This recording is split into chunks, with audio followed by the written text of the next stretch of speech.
Muito bem, irmãos. São poucos versículos hoje, né?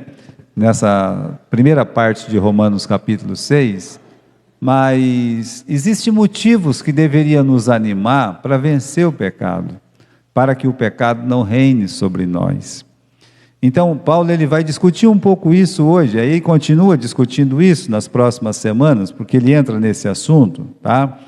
Então, na semana passada a gente viu que Paulo ele fez um desenho da humanidade, no final do capítulo 5, né?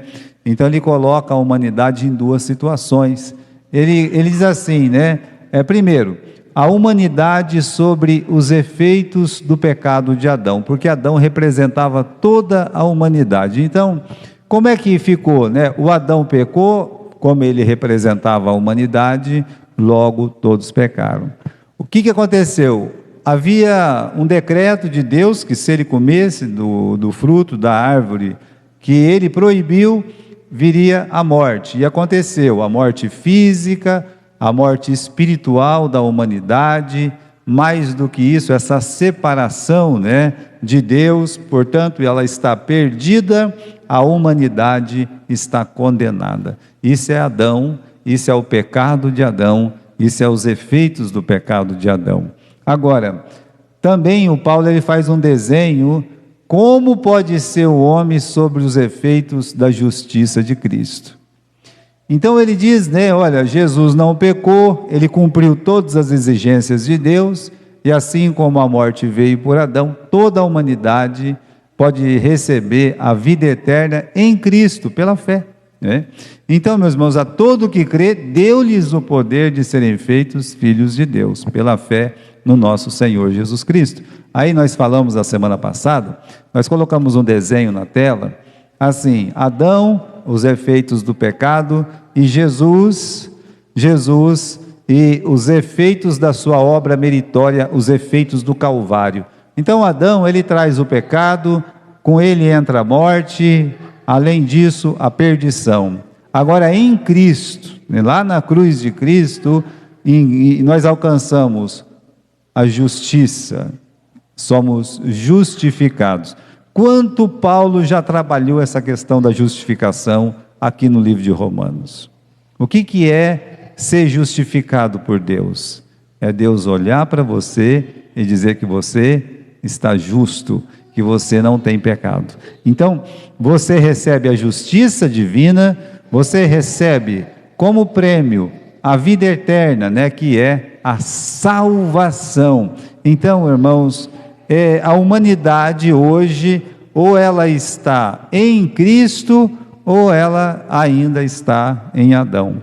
Se está em Adão, a ira de Deus ainda está sobre ele. Em Cristo, justificado por Deus. Agora, no nosso estudo hoje, né, antes de começar, vamos voltar no capítulo 5.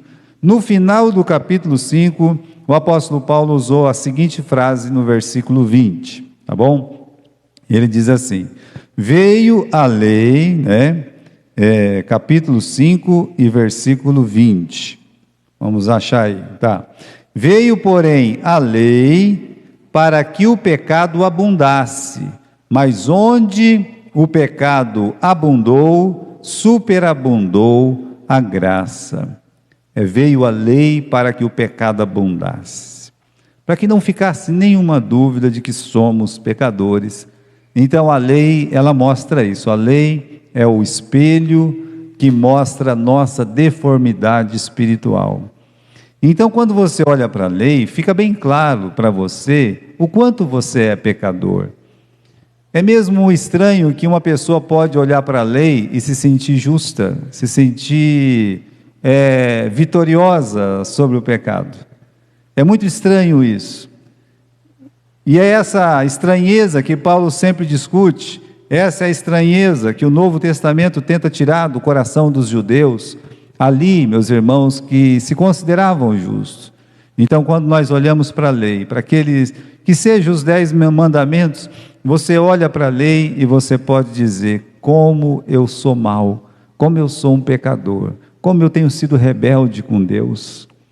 Então, Paulo está dizendo isso, Ele está dizendo, veio a lei para que o pecado abundasse, para ficasse bem claro que somos pecadores. Mas onde abundou o pecado, superabundou a graça. Agora, antes de tudo, lembre-se, abundância significa grande quantidade. Superabundou é grande, grande quantidade, ou seja, mais ainda, né? Então Paulo está dizendo, aonde teve uma grande quantidade de pecado, olha, superabundou a graça. E quer dizer, Paulo está dizendo, né, que a graça de Deus, ela é ilimitada. A graça disponível de Deus é muito maior do que a quantidade de pecados, tá certo? Ou a espécie de pecados que alguém ele pode cometer. Não importa quantos pecados e não importa qual pecado. A graça de Deus é muito maior do que qualquer capacidade que alguém tenha de pecar e qualquer tipo de pecado que ele possa cometer. Então Deus está dizendo, tem graça suficiente. Existe graça suficiente para perdoar todos os pecados. Jesus, ele poderia olhar para uma pessoa, como Natanael, como Nicodemos, ele poderia olhar para essas pessoas que aparentemente eram melhores do que as outras e dizer que elas eram pecadoras, né? E salvar essas pessoas, como ele podia olhar para aquela endemoniada com 7 demônios, para a pecadora ali jogada aos seus pés, ou qualquer imundo endemoniado, ele podia olhar e dizer, esse aqui é um salvo, eu salvei esse aqui. Tem graça para ele suficiente para tirar, para limpar, para lavar os pecados. Quem são estes, Senhor? Estes foram que lavaram os seus pecados nas vestes do Cordeiro. Então, tem graça suficiente em nosso Senhor. Aí, meus irmãos, como é que isso é possível? Olha o versículo 20 aí do capítulo 5.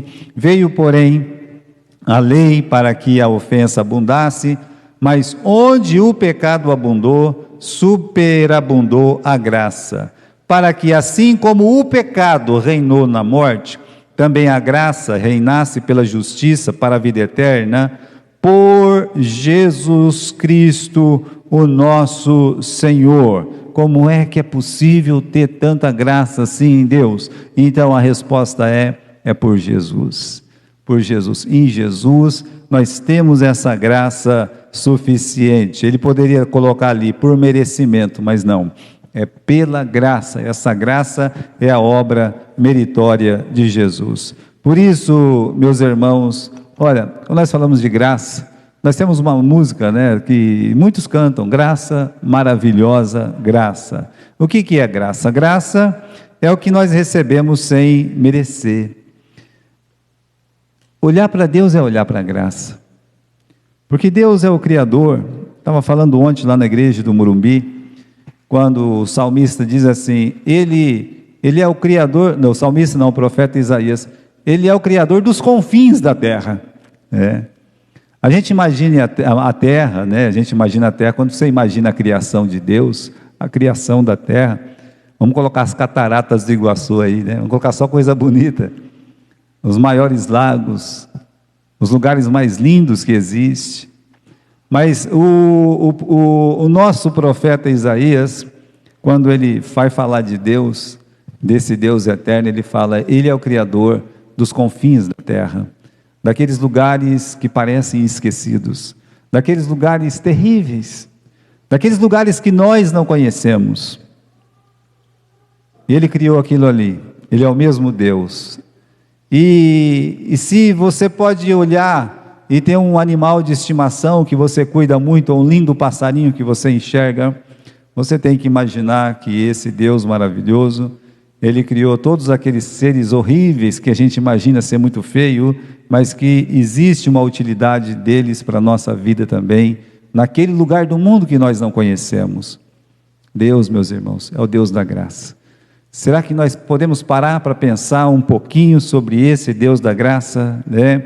Você pode ver a graça, eu já disse agora, né? Ele salva um Zaqueu, ele salva um ladrão na cruz, ele salva uma pecadora. E quando você olha para essas pessoas, você só vê imundície, você só vê pecado. E aí você vê que Deus se interessa por aquelas almas que ninguém se interessava.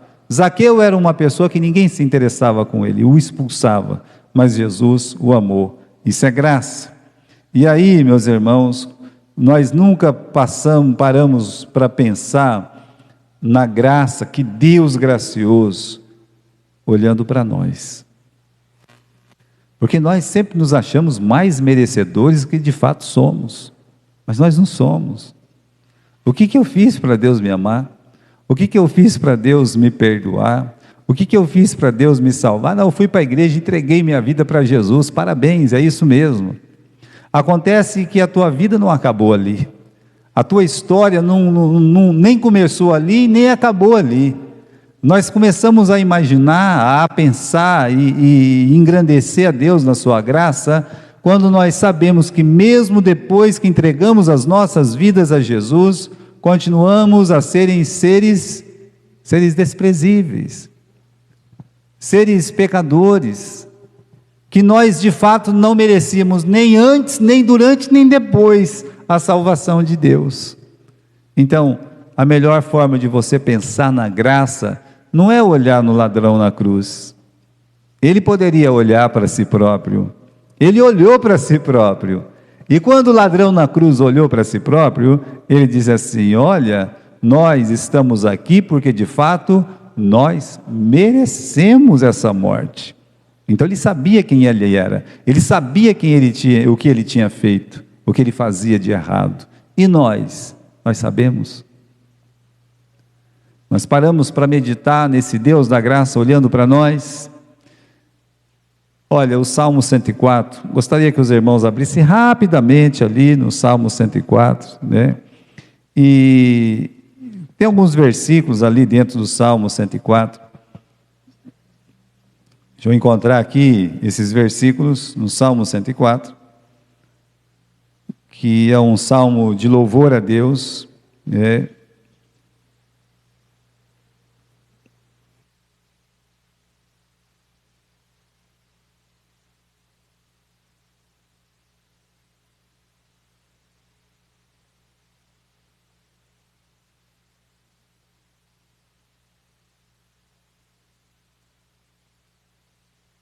Alô?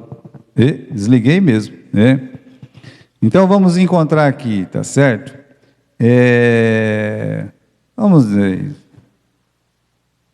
Deixa eu encontrar aqui essa frase, né? Tu fazes sair as fontes nos vales. Deixa eu encontrar esse versículo dentro do Salmo 104, né? Deixa eu ver aqui. É que de tradução para tradução, às vezes as coisas mudam um pouco. Aqui, no versículo 10, diz assim: Tu que fazes sair as fontes nos vales, as quais correm entre os montes, dão de beber a todo animal do campo, os jumentos monteses matam a sua sede. Junto delas as aves do céu terão a sua habitação, cantando entre os ramos.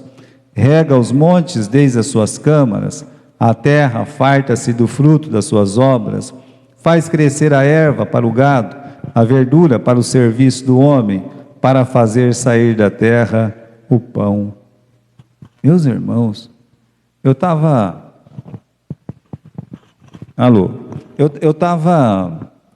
meditando um pouco nesse Salmo 104, para ver como é que o salmista ele fala da graça de Deus.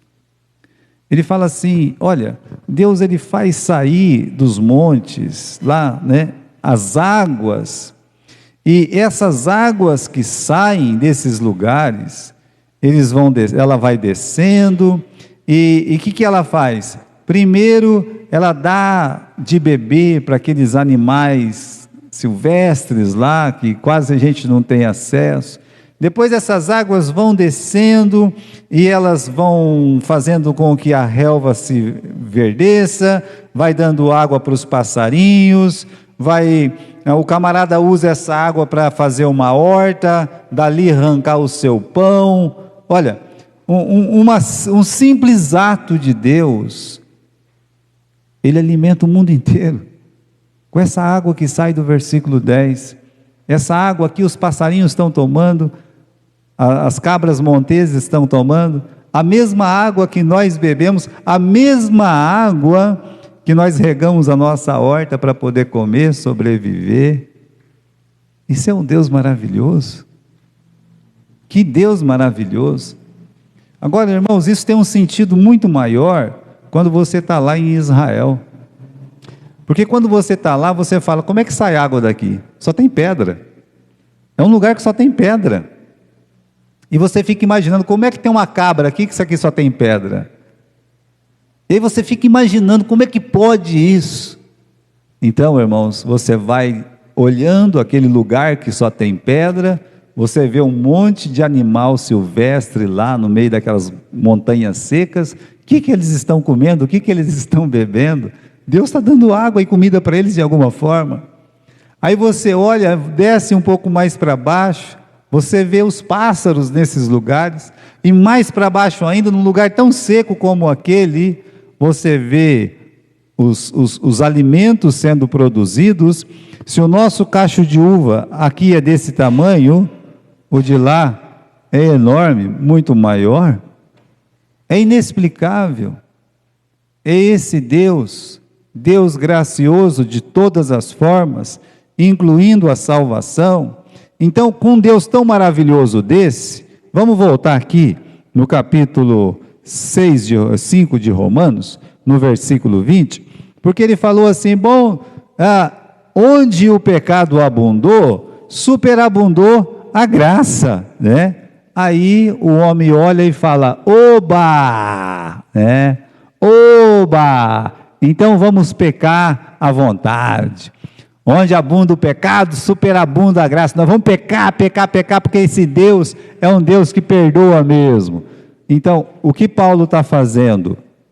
Capítulo 6, versículo 1, ele vai prever a má intenção humana com a graça divina. No capítulo 6, versículo 1, ele diz assim, que diremos, pois? Permaneceremos no pecado para que a graça abunde? Oba, você vai permanecer pecando para que a graça abunde? Você está pensando isso aí? Bem, vamos pecar bastante para se manifestar ainda mais a graça de Deus. Isso é um pensamento errado, meus irmãos. O que Paulo faz? Ele condena a noção defeituosa de permanecer no pecado. No mesmo versículo, ele fala assim, no versículo seguinte, de maneira nenhuma, ou seja, de forma alguma, nós devemos permanecer no pecado. Ele diz, de jeito nenhum, né? Você não pode achar que você tem que pecar porque tem graça lá para perdoar o seu pecado. Esse não é um pensamento sincero. Esse não é um pensamento de uma pessoa que teme a Deus, que ama a Deus, que é espiritual. Não, esse não é o pensamento da igreja. É o que Paulo está dizendo, de maneira nenhuma. Nem é o pensamento de Deus. Ele continua no versículo 2. Nós que estamos mortos para o pecado, como permaneceremos ou como viveremos ainda no pecado? E aí a gente tem que parar um pouco e meditar sobre isso que o apóstolo Paulo está dizendo, né? Essa má interpretação da graça. A má interpretação da graça prejudica a fé, né? Por causa do quê? Dos dois extremos. O extremo, existe os mal intencionados, que creem que pode viver no pecado e vai estar tudo bem. Isso aí, meus irmãos, é má intenção com a graça. E também é má intenção com a graça os bem intencionados, que creem que depois que uma pessoa é salva, ela não peca mais, e se pecar é porque não creu como deveria. Existe um versículo, esse versículo ele deu muito o que falar, né? Especialmente na primeira igreja batista de Londrina, nos anos 80, né? E eu era jovem ainda, quando eu escutava sobre esse assunto, e nem pensava em fazer o seminário. Mas eu quero ler com vocês esse versículo aqui, tá? É 1 João, capítulo 5, 1 João, capítulo 5, versículo 18. Vamos lá. Diz assim, Sabemos que todo aquele que é nascido de Deus não peca, mas o que de Deus é gerado conserva-se a si mesmo e o maligno não lhe toca. Então, ele usando esse versículo aqui, ele criou, meus irmãos, uma doutrina chamada a impecabilidade do crente, que o crente, depois que a pessoa, depois que ela se converte, ela não comete mais pecado, ela não peca mais, né? E aí deu um bafafá muito grande isso dentro das igrejas, a ponto da convenção pedir a exclusão dessa igreja. Mas ele batia o pé aí nessa questão. Então eu chamo assim, os bem-intencionados, entre aspas, por isso que tem duas aspas ali. Então veja só, os dois extremos. Aqueles que dizem, vamos viver pecando, porque tem graça. Está errado. Ou, uma pessoa depois que é salva, ela não peca mais. Então, você não pode mais cometer nenhum pecado, porque se você cometer um pecado, você não é crente. Veja só, é melhor pensar no que a Bíblia diz, o que a história da Bíblia diz, que os heróis da Bíblia, nenhum deles olhou e disse assim, eu sou perfeito, né? Nenhum personagem do Velho Testamento ou do Novo Testamento, tá? Eles afirmaram que eles eram perfeitos assim, e não pecamos mais, né? A Bíblia ensina que existe o quê? Uma luta dentro de nós, que a carne milita contra o Espírito, e o Espírito contra a carne, para que não façais o que quereis. Essa é a luta que existe dentro do cristão. Não importa a idade dele, é a luta que existe nele. Ele está lutando aí, ele está brigando. Todos os dias ele tem essa luta, tá? Isso é o que a Bíblia ensina. E aí, meus irmãos, sabendo que existe essa luta, sabendo que muitas vezes nós não fazemos o que nós queremos, e o que queremos fazer nós não fazemos, como Paulo vai ensinar no capítulo seguinte. Veja só, Deus disse, olha, se confessarmos os nossos pecados, Ele é fiel e justo para nos perdoar e nos purificar de toda a injustiça. Então, meus irmãos, quais os danos desses dois extremos? Vamos dar uma olhadinha melhor aqui, né? Para os que acham que pecar é normal. As pessoas que pensam assim, já são devassos mesmo. Se a pessoa não sente o pecado, se ele não se entristece depois que ele peca, ele cai na devassidão, passa a viver como os ímpios, despreza a verdade. Qual verdade? Que nós devemos imitar Jesus. Então ele fala, não está querendo imitar Jesus, ele está querendo imitar o diabo. Se é normal pecar, então, se é normal, para que confessar? Para que se arrepender? Para que abandonar? Então, se é normal pecar, não precisa ter arrependimento, não precisa ter confissão, não precisa ter abandono do pecado. Mas existem pessoas que pensam assim, que não tem problema nenhum a pessoa viver no pecado. Agora, e para os que acham que o crente não peca mais? Bem, meus irmãos, aí ele entra numa contradição muito grande com a própria palavra de Deus. E era isso que deixava os irmãos na época, né, que estava discutindo com aquele pastor, meio indignado. Justamente por causa desse capítulo 1, versículo 8 aqui de 1 João, olha só, se ele estava usando a epístola de 1 João, mas também os irmãos diziam para ele, olha, se dissermos que não temos pecado, nós enganamos a nós mesmos e não há verdade em nós. Então vamos classificar uma pessoa que ele acha que ele nunca mais peca depois que ele entrega a vida para Jesus. Primeiro, ele está enganando quem? A si mesmo. Segundo, ele não está condizendo com a verdade. Não há verdade em nós. Versículo 10. Se dissermos que não temos pecado, nós estamos fazendo de Deus o quê? Um mentiroso. Isso é a terceira consequência. E a quarta consequência, qual que é? A palavra de Deus não está em nós. São 4 coisas aí. Quer dizer, essa pessoa, ela realmente não acredita na palavra de Deus. Por isso, meus irmãos, é terrível as consequências tanto de um extremo quanto do outro. Leva à conclusão que tanto Cristo como o Espírito Santo não são mais necessários. Bem, eu entreguei minha vida para Jesus, Ele lavou os meus pecados, mas depois disso eu não preciso mais dele não. É como assim? Não, eu já sou bom o suficiente, eu não peco mais. Ah, é? E qual é o papel do próprio Cristo e do Espírito Santo na sua vida? Qual que é o papel do Espírito Santo? Um dos papéis do Espírito Santo na nossa vida é convencer o homem do quê? Do pecado. Do que mais? E que mais? E do juízo. Então, com esse pensamento, você está desprezando a terceira pessoa da Trindade, a segunda pessoa da Trindade no seu coração. Que mais? Ele não pode repetir o Pai Nosso. O Pai Nosso não faz sentido para uma pessoa que acha que não peca mais. Porque quando chegar nessa parte, ele vai falar assim: perdoa os nossos pecados assim como nós perdoamos a quem nos tem ofendido. Ué, mas aí ele não vai poder citar essa parte. E por que Jesus ensinou a orar assim? Ah, não, Jesus ensinou a orar assim para eles lá que são pecadores, aqueles 12 apóstolos pecadores. Agora, eu não. Eu não preciso citar isso aí nunca. Pedir perdão, para que eu vou pedir perdão se eu não peco mais? Estaremos semelhante ao fariseu e muito diferente de Paulo, porque Paulo disse: miserável homem que sou. Quem me livrará do corpo desta morte? De uma carcaça humana. Por isso, meus irmãos, Paulo ele vai usar um quadro, ele vai usar uma figura. E a figura que ele usa é o do batismo. Para que ele usa essa figura? Para dar ênfase na vitória sobre o pecado. Ou seja, meu irmão, você tem motivos para vencer o pecado. Você tem motivos.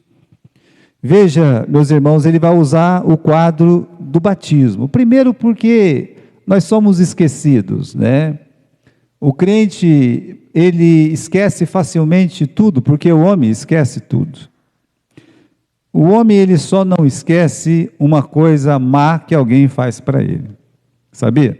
Se você fizer uma coisinha de nada para alguém, se lá atrás, quando você estudava no pré-jardim, você pegou e deu um croque ou roubou o doce de uma outra criança, aquela criança está lembrando de você até hoje. Ah, sabe o Gilberto, ele tomou aquele pirulito e jogou no chão, e pegou do chão, colocou na minha boca para me lamber ainda. Mas rapaz, você já tem 60 anos, e ele também. Nunca me esqueci, né? Mas se aquele mesmo Gilberto tivesse levado um pirulito por dia para ele na escola, ele já tinha esquecido. As pessoas, elas esquecem o que é bom, não o que é ruim. Então, veja só, para o crente não esquecer a obra de Jesus e o compromisso que ele assumiu, é um fator da graça. Graciosamente, Deus, ele deixou duas ordenanças: o batismo e a ceia do Senhor. Isso é para ativar a sua memória. Para que serve o batismo e a ceia?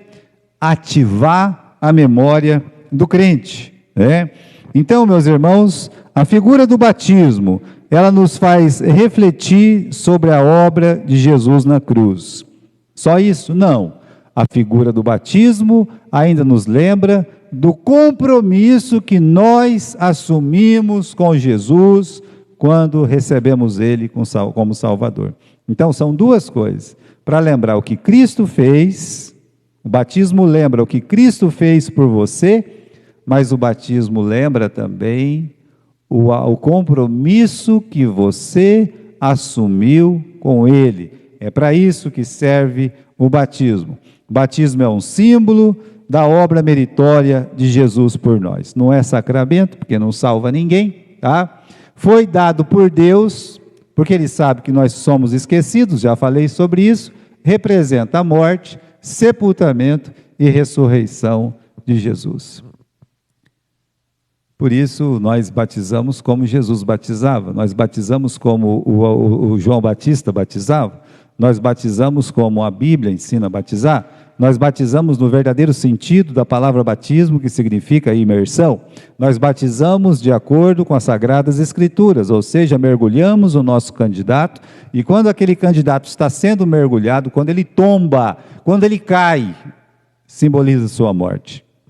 E quando ele está ali debaixo das águas, completamente imerso, ele está representando o sepultamento de Jesus. E logo depois, no terceiro dia, Cristo, ele vence a morte, ele ressuscita. E nós tiramos o nosso candidato lá das águas. Meus irmãos, que figura linda, e que figura maravilhosa, que figura perfeita da morte, do sepultamento e da ressurreição de Jesus Cristo.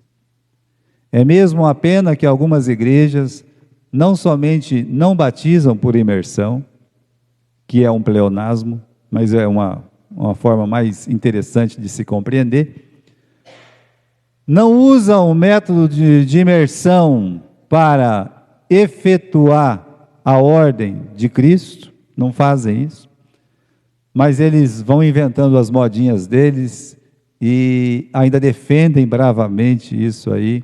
E o mais triste não é isso.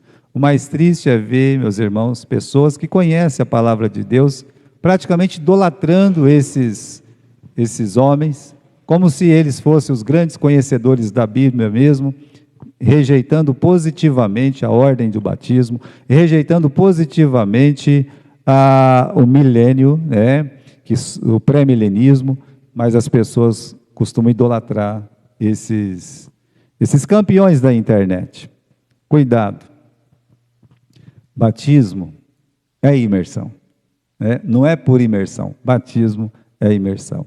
Então, a figura do batismo, como ela é exposta aqui para nós, vamos dar uma olhadinha aqui, vamos voltar para o livro de Romanos, capítulo 6, versículo 3, Romanos, capítulo 6, versículo 3, diz assim: ou não sabeis que todos quantos fomos batizados em Jesus Cristo, fomos batizados na sua morte, de sorte que fomos sepultados com ele pelo batismo na morte, para que, como Cristo foi ressuscitado dentre os mortos pela glória do Pai, assim andemos nós também em novidade de vida. Meus irmãos, morte, sepultamento e ressurreição, isso é o batismo. Então, quando você está sendo batizado, quando eu fui batizado, quando a irmã Vasti foi batizada, quando a Cleide foi batizada, né? Quando o irmão Flávio foi batizado, nós estamos dizendo para o mundo: olha, Jesus, ele morreu por mim, ele foi sepultado, e no terceiro dia, ele ressuscitou pela glória do Pai. Você está dizendo que você confia na obra que Jesus Cristo fez. Ele fez isso para me salvar. Jesus tem poder sobre a morte. Ele venceu a maior consequência do pecado, que é a morte. Então você está dizendo para o mundo que Jesus Cristo veio a esse mundo, que Jesus Cristo morreu aqui para te salvar. Você está dizendo isso publicamente quando você vai lá na frente e é imerso, né? Você é batizado. Agora, meus irmãos, um outro motivo, né? O batismo também retrata o quê? O que aconteceu com o cristão. Porque desde o começo ele fala: morremos para o pecado, fomos sepultados com ele pelo batismo. E aí no fim ele fala: como Cristo foi ressuscitado dentre os mortos pela glória do Pai, assim nós andemos em novidade de vida. Ou seja, o que aconteceu comigo? Eu morri pelos meus pecados. Não somente para os meus pecados, eu morri para este mundo. Os meus pecados devem estar assim sepultados na sua mente, no seu coração, sepultado. O velho homem tem que ser sepultado. Sabe, e às vezes acontece, né, no cemitério, de dar uma tempestade, acontecer alguma coisa. E aí as águas vai passando, arrebenta um túmulo e sai uma mão lá. Sai um braço, sai alguma coisa. A pior coisa que pode acontecer para um homem morto, para aquele que morreu, é ele não ser sepultado. A gente era criança, lá em Cornélio Procópio tem um lugar lá que se chama Buracão. E toda vez que a gente ia para a escola, a Mariazinha morou perto do buracão. O buracão é o seguinte, é um buraco negativo de mais de 40 metros de altura, que fica praticamente no centro da cidade de Cornélio Procópio. E quando eu era criança, era um murinho desse tamanho, assim, desse tamanhozinho, que impedia que a pessoa caísse lá naquele buracão. É claro que tinha toda uma plantação assim de árvore e tal, né, mas o murinho mesmo que separava lá aquele asfalto era muito pequeno. E vira e mexe, uma pessoa bêbada ou um carro, alguma coisa, podia cair. Tá? No fim do buracão, tinha um campo de futebol, onde a molecada chamava o campo do buracão. Tinha o campo da painha, o campo do buracão, o campo da tora. Bem, porque tinha umas toras perto do campo, né? Porque o campo era feito de painha. Ou porque era o campo do buracão, lá na Vila da Antena. Meus irmãos, não era sempre que a molecada jogava lá, porque era muito difícil descer, mas quando a gente descia lá, jogava. Uma vez, um moleque gritou, tem gente aqui. Quando falava tem gente aqui, era um morto. Era uma pessoa muito amarela, muito fedida, e você olhava assim, você fica assustado com aquele aspecto. O que faltou para aquele morto? Faltou ele ser o quê? Enterrado. É por isso que o crente, quando ele peca, é o velho homem aparecendo.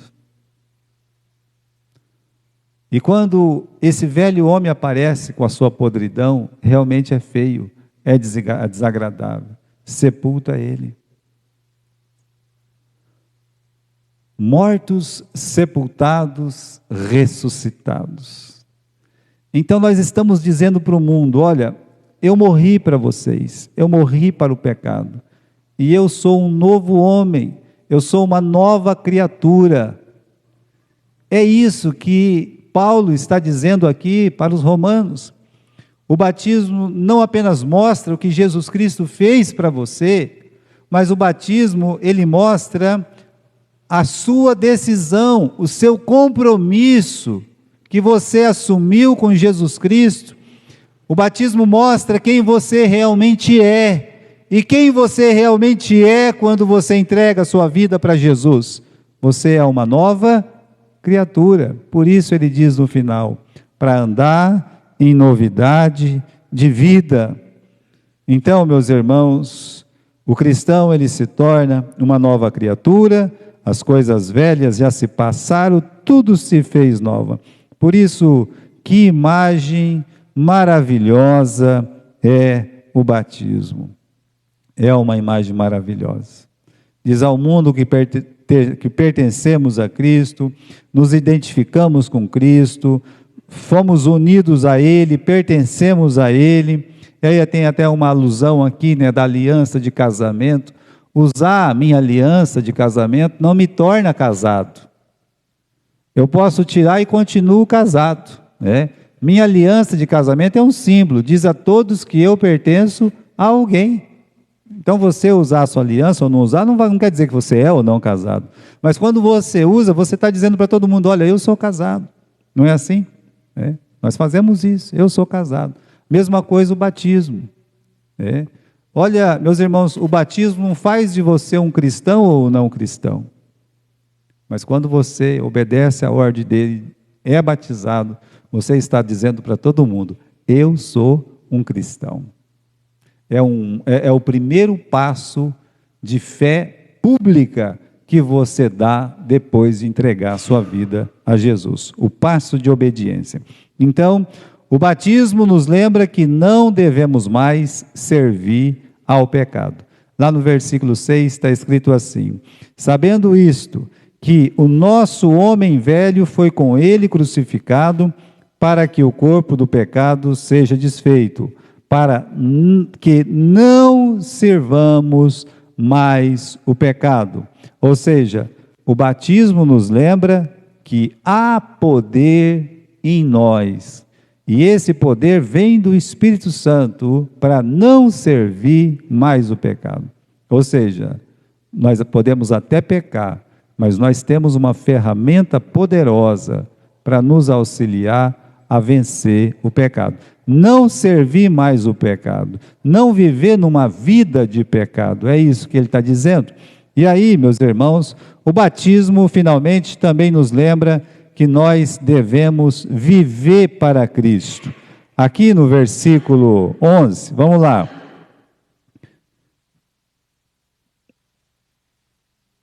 Versículo 10, perdão. Pois, quanto a ter morrido, de uma vez morreu para o pecado, mas quanto a viver, vive para Deus. Quanto a morrer, uma vez morreu para o pecado. Quanto a viver, é viver para Deus, né? Uma coisa é morrer para o pecado e outra, bem diferente, é viver para Jesus Cristo. Como assim, pastor? Isso aqui já está mais difícil um pouco da gente entender. As pessoas entregam a vida para Jesus e elas, oficialmente, elas estão morrendo para o pecado. Porque ela entregou a sua vida para Jesus. Isso é uma coisa. Outra coisa é você, na sua vida de fé, na sua vida de cristão, você viver para quem? Viver para Cristo. Trabalhar para Ele. Você usar sua vida para glorificá-lo. Você gastar e se deixar gastar pelas almas, como ensina o apóstolo Paulo. Viver para Cristo. É diferente do que morrer para o pecado. E acredito que muitos crentes apenas morrem para o pecado, mas nunca vivem para Cristo. Eles não têm vontade de servir a Deus. Eles não têm vontade de realmente fazer alguma coisa. Eles não estão vivendo para Cristo, ainda estão vivendo para quem? Para eles próprios. Por isso, quanto a morrer, de uma vez morreu para o pecado, mas quanto a viver, vive-se para quem? Para Deus, vive-se para Jesus Cristo. Por isso, meus irmãos, eu creio que a escola bíblica dominical, ela tem uma imagem muito poderosa desse versículo. Porque se você perceber que na igreja, a atividade de tantos irmãos ao mesmo tempo, na escola dominical, pessoas trabalhando de diversas formas, mostra que ele se levantou naquele dia, porque ele vive para Cristo. É interessante esse trabalho. Talvez é isso que faz a diferença, meus irmãos, de uma igreja para outra em relação a querer fazer alguma coisa. Eu acho que é muito conveniente, né, a gente simplesmente dizer, eu sou crente, vou para aquela igreja, e chega a hora do culto, ele pega a Bíblia, ele vai lá, escuta a palavra de Deus, volta para casa, ele é um super crente. Mas ele vive mesmo para Cristo. Está trabalhando. Entra ano, sai ano, a igreja não vai crescer, a igreja não vai desenvolver, porque ninguém está trabalhando, sabe? É perigoso no trabalho ninguém conhecer essa pessoa como uma cristã. É perigoso que na escola que ela estuda, ninguém conhece ela como uma cristã. Quanto a morrer, de uma vez, morre-se para o pecado. Quanto a viver, viver para quem? Para Cristo. Que prazer, que coisa maravilhosa é poder viver para Jesus. Paulo já tinha dito, para mim o viver é Cristo. Vamos viver para Jesus. Amém?